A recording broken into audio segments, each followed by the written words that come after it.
A'udzu billahi minasyaitonir rajim. Bismillahirrahmanirrahim. Qala al-musannifu rahimahullah wa nafa'ana bihi wa bi'ulumihi fid dharain. Rabbi shrah li sadri wa yassir li amri wahlul 'uqdatam min lisani yafqahu qawli.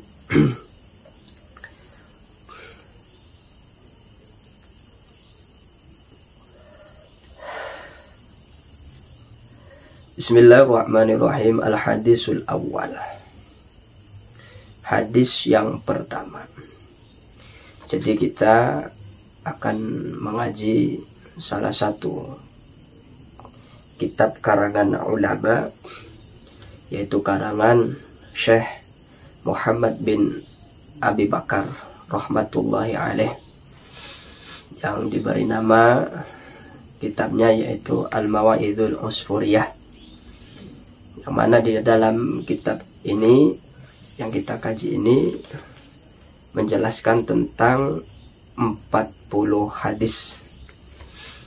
Tentang 40 hadis. Dari setiap hadisnya tersebut, nah itu disertai oleh Syekh Muhammad bin Abi Bakar, disertai dengan nasihat-nasihat dan hikayat-hikayat yang sesuai dengan isi daripada 40 hadis tersebut. Mudah-mudahan kita semua mendapatkan kabarokahannya fi dini wa dunya hatta akhirah, amin ya rabbal alamin. Adapun hadis yang pertama dari 40 hadis, nah ini diceritakan an Abdullah bin Umar, dari Abdullah bin Umar, putra daripada Umar radhiyallahu taala anhuma. Qala Rasulullah sallallahu alaihi wasallam. Abdullah bin Umar, beliau berkata bahwa Rasulullah sallallahu alaihi wasallam bersabda, "Ar-rahimuna yarhamuhumur rahman, irhamu man fil ardi yarhamkum man fis sama."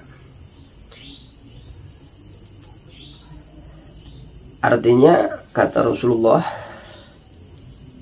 ar-rahimuna, orang yang mempunyai rasa belas kasihan, nah itu akan mendapatkan belas kasih atau kasih sayangnya Allah subhanahu wa ta'ala.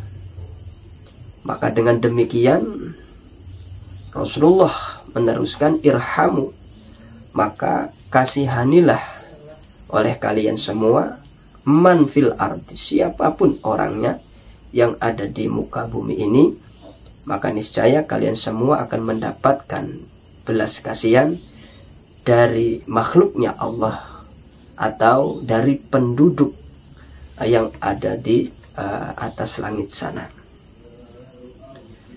Nah, ini hadis yang pertama, bahwa kata Rasulullah, orang yang mempunyai jiwa belas kasihan, sifat kasih sayang dalam hatinya yang diaplikasikan di dalam kehidupannya sehari-hari, orang tersebut akan mendapatkan belas kasih sayangnya Allah.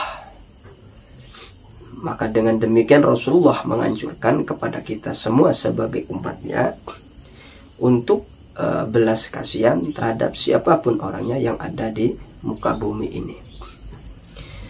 Maka Masya Allah, hadis ini kalau kita amalkan, bahkan diamalkan oleh seluruh hamba-hamba Allah, maka insya Allah tidak akan ada yang namanya kezoliman. Tidak akan ada yang namanya keributan, perkelahian, korupsi, dan lain sebagainya. Kalau orang itu mengamalkan apa yang dikatakan oleh Rasulullah Muhammad SAW, insya Allah semuanya akan hidup tentram, nyaman, dan damai. Kalau semua hamba-hamba Allah itu memiliki sifat belas kasih sayang terhadap sesama hambanya Allah subhanahu wa ta'ala. Al-khobaru bitamamihi wa fi muwafaqati hadal hadis hikayatun an Umar radhiyallahu ta'ala anhu. Ada sebuah kisah, sebuah cerita dari sahabat Umar radhiyallahu ta'ala an. Artinya ini hikayat atau cerita ini adalah dari ceritanya Sayyidina Umar. Dan kisah atau cerita Sayyidina Umar ini, nah ini cocok atau sesuai dengan hadis yang dikatakan oleh Rasulullah SAW tadi, bahwa orang yang mempunyai sifat belas kasihan maka akan dibelas kasihani oleh Allah Subhanahu wa Ta'ala.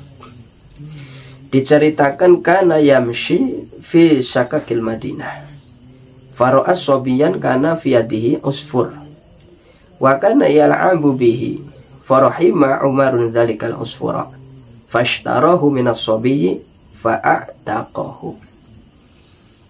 Artinya, suatu ketika Sayyidina Umar sedang berjalan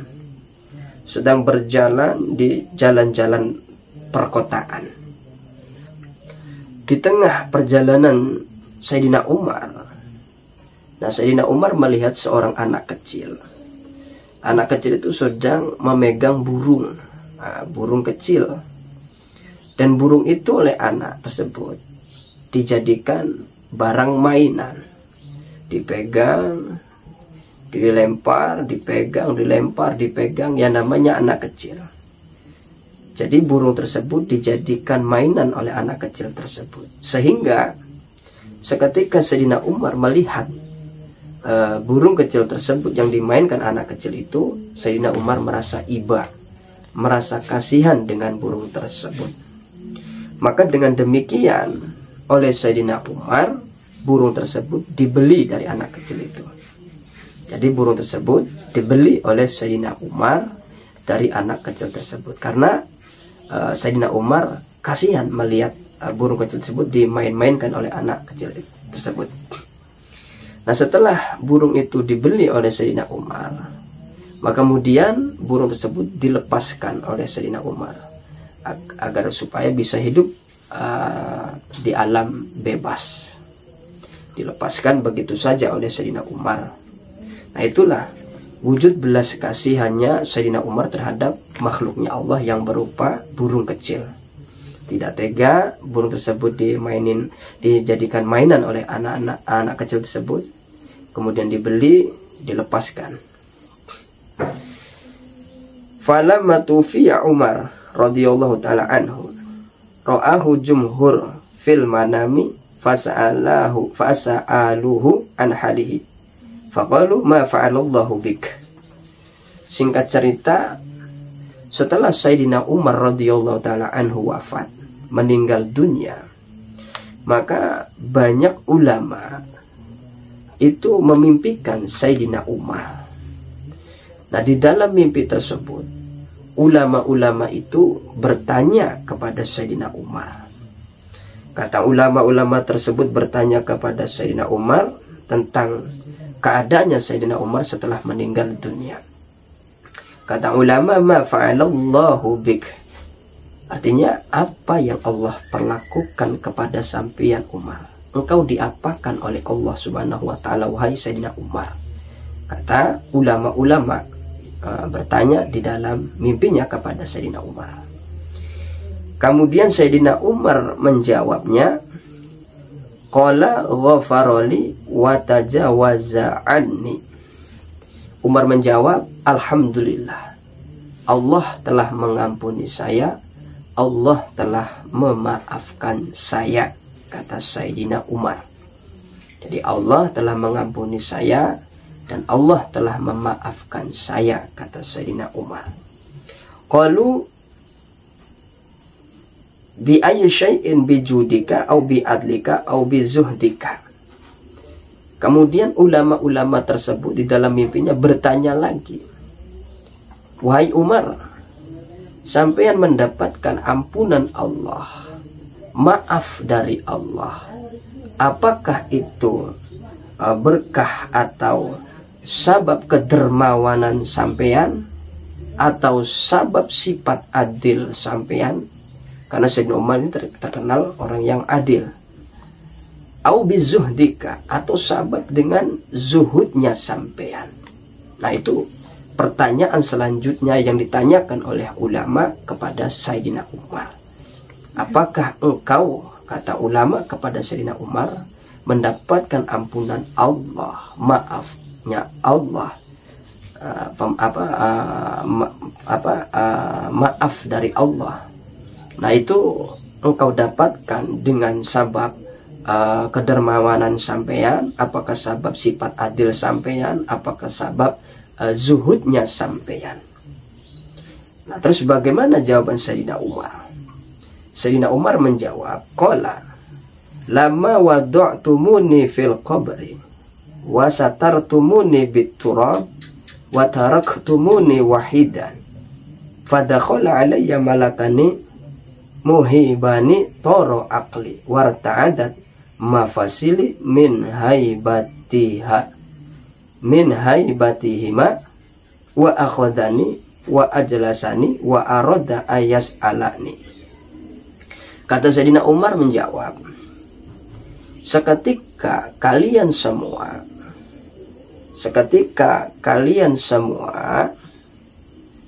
nah itu telah menaruh saya di dalam kuburan. Artinya orang-orang yang telah membawa jenazahnya Sayyidina Umar itu di liang kubur, ditaruh di liang kubur.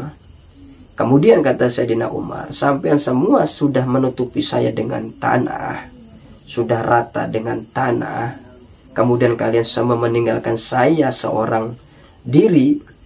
Maka tak lama dari itu, saya, kata Sayyidina Umar, didatangi oleh dua malaikat yang gagah, yang perkasa, yang sangat menyeramkan, yang sehingga membuat saya, kata Sayyidina Umar, kedua malaikat tersebut, saya tidak bisa berpikir, dan bahkan seluruh persendian-persendian tubuhku itu semuanya bergemetar. Ya, karena saking takutnya Sayyidina Umar dengan dua malaikat tersebut yang mendatangi Sayyidina Umar. Karena saking merasa takutnya kedatangan dua malaikat tersebut, sehingga Sayyidina Umar tidak bisa berpikir, hilang pikirannya, hilang akalnya, kan begitu. Bahkan sekujur badannya bergemetar, ya, karena saking takutnya Sayyidina Umar dengan kedua malaikat tersebut. Kemudian kata Sayyidina Umar, kedua malaikat tersebut itu membawa saya atau mengambil saya dan mendudukkan saya untuk ditanyai. Jadi saya itu dipegang, kemudian saya didudukkan. Nah, seketika hendak ditanyai, maka fasami'tu nidaan minal hatifi, saya mendengar ada seruan, cuman tidak ada rupa, kata Sayyidina Umar. Ada seruan seketika saya hendak ditanya oleh kedua malaikat tersebut, spontan saja seketika itu ada seruan tanpa adanya rupa yang mengatakan, ujruka abdi wala takhufahu fa inni rahimtuhu wa tajawaztu anhu li anna rahima usfuran fid dunya fa rahimtuhu fil uqba. Jadi seruan tersebut berkata, tinggalkanlah hambaku itu dan kalian berdua jangan menakut-nakuti hambaku itu, karena saya telah mengasihaninya dan telah memaafkannya karena dia telah mengasihi seekor burung kecil sewaktu di alam dunia, maka saya pun mengasihinya di dalam akhirah. Nah, jadi malaikat tersebut diusir untuk supaya tidak menakut-nakuti Sayyidina Umar, kan begitu. Karena kata seruan tersebut, saya telah mengasihaninya karena dia telah mengasihi sewaktu masih hidup di alam dunia, mengasihi seekor burung kecil, maka di akhirat juga saya balas dia dengan belas kasih sayang juga. Nah, jadi Masya Allah. Nah, ini mengandung hikmah besar bagi kita, bahwa Sayyidina Umar mendapatkan rahmat Allah, mendapatkan ridha Allah, mendapatkan ampunannya Allah Subhanahu wa Ta'ala berkah Sayyidina Umar belas kasih atau kasihan kepada seekor burung kecil. Berkah belas kasih sayangnya Sayyidina Umar dengan seekor burung kecil yang sedang dimainkan anak-anak, yang kemudian dibeli, dilepaskan oleh Sayyidina Umar, sehingga itulah yang menjadi sebab Sayyidina Umar mendapatkan kasih sayang Allah, maghfirah Allah, rahmat Allah Subhanahu wa Ta'ala. Jadi bukan sebab ibadahnya Sayyidina Umar, bukan zuhudnya Sayyidina Umar, bukan sifat adilnya Sayyidina Umar, akan tetapi Sayyidina Umar mendapatkan rahmat maghfirah Allah hanya dengan sebatas kasihan terhadap burung kecil. Nah, jadi bagi kita semua ini pelajaran yang sangat penting. Jadi sekecil apapun ibadah yang ada di hadapan kita, itu jangan sampai dianggap remeh atau dianggap sepele, karena bisa jadi di ibadah yang remeh itu, atau yang sepele itu, atau yang ringan itu, disitulah ada ridhonya Allah, atau rahmatnya Allah, atau maghfirahnya Allah untuk kita semua. Maka marilah kita sedikit demi sedikit mengamalkan hadis yang pertama ini, bahwa orang yang mempunyai sifat belas kasih sayang kepada sesama makhluknya Allah, maka dia akan mendapatkan belas kasih sayangnya Allah. Dan sebuah cerita tadi, yaitu tentang cerita Sayyidina Umar. Nah, ini sangat cocok sekali, sangat tepat sekali dengan hadis Rasulullah SAW tadi, bahwa Sayyidina Umar mendapatkan ampunan Allah berkah kasih sayangnya terhadap seekor burung kecil. Mudah-mudahan ini bisa bermanfaat dan mengandung barokah bagi kita semua. Amin amin ya robbal alamin. Insyaallah lain waktu nanti kita akan sambung kembali kajian kita, masih tentang al hadisul awal. Wallahu a'lamu bishawab.